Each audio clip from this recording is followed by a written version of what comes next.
Hi, I'm Jeff Gonzalez, president of Trident Concepts. Today I'm here with Brownells Daily Defense to talk to you about vehicle EDC.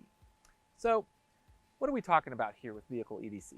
Since we pretty much work around our vehicles a lot, we need to have some sort of idea about what to do should we be faced with some types of situations.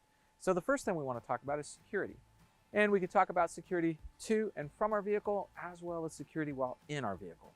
So hypothetically, if I were to be returning from a shopping spree someplace and I'm moving out to my vehicle, the first thing I probably want to do is look around and get a big picture view of what's going on out in the parking lot area. What I should see is I should see activity. If I don't see activity, if I see folks that are loitering around, I might want to pay more attention to what are they loitering around for. Then I need to probably plan my route to my vehicle, where it's at. And I want to maybe plan my route so that I can keep those folks that were loitering kind of in the purview, or at least somewhere's in the field of view that I might have. And then as I approach my vehicle, I want to probably look in my vehicle, make a quick little, just round the vehicle of sorts. Do I see anybody under it? Do I see the windows intact? Do I see some movement or some other bulky item that's inside the vehicle that wasn't there before? These are just kind of like simple things as you approach your vehicle. One of the things that I will tell people is that as you get inside of your vehicle, the first thing that you should be thinking about is securing your vehicle. So you left your vehicle secured. Once you're in your vehicle, you want to secure your vehicle again. So a lot of times we have vehicles that will unlock all the doors when you unlock them. You'll have a vehicle that when you put it in park, opens up all the locks. So just need to be thinking about that sort of thing as you are planning for your vehicle EDC protocols. The other thing that you're going to find a little bit challenging is once I get inside my vehicle, now I need to start thinking about, all right, what are my go-to kind of like procedures that I need to be thinking about? Firearm access in a vehicle can be challenging. It just depends on where that firearm is and what type of vehicle seats you have. Deep bucket seats with a traditional lap belt might make it difficult to get to your firearm. So maybe your firearm access isn't your primary. At that point, you need to start thinking about, what is my first strike weapon? Like, I might need something to immediately buy me some time to either, get out from inside of my vehicle, get access to my firearm, or even depart the scene altogether. So first strike weapons are typically going to be improvised weapons. I might have a flashlight that I keep in my cup holder. I could have a big Sharpie marker that I use for all sorts of things.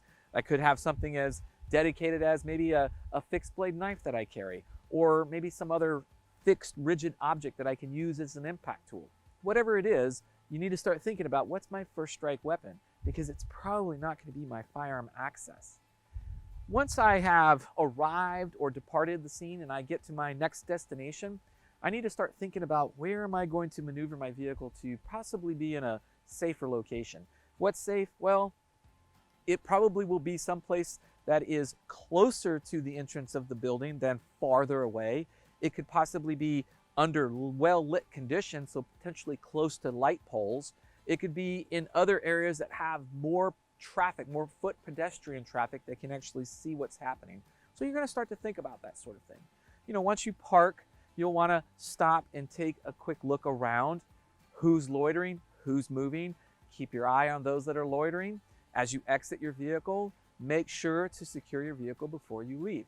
I find that the biggest mistake that we see a lot of times is that we get overwhelmed with trying to get inside of our cell phones, that we forget the simplest of things, like securing our vehicles.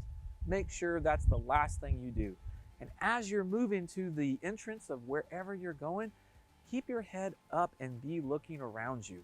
That's not the time to be on your phone. Keep thinking that when you're distracted, you're probably not paying attention to what's going on around you. The other thing that we might talk about is, what if I need to move from my vehicle to a location that prohibits firearms? Well, I need to have a system or a plan for how to secure my firearm inside of my vehicle. Now, we don't want to hide our firearm. We want to make sure that it is secured. So if you have a large center console, you might have a lockbox in there that's anchored. If you don't have that, if you have a trunk space, you might have a lockbox anchored in your trunk space.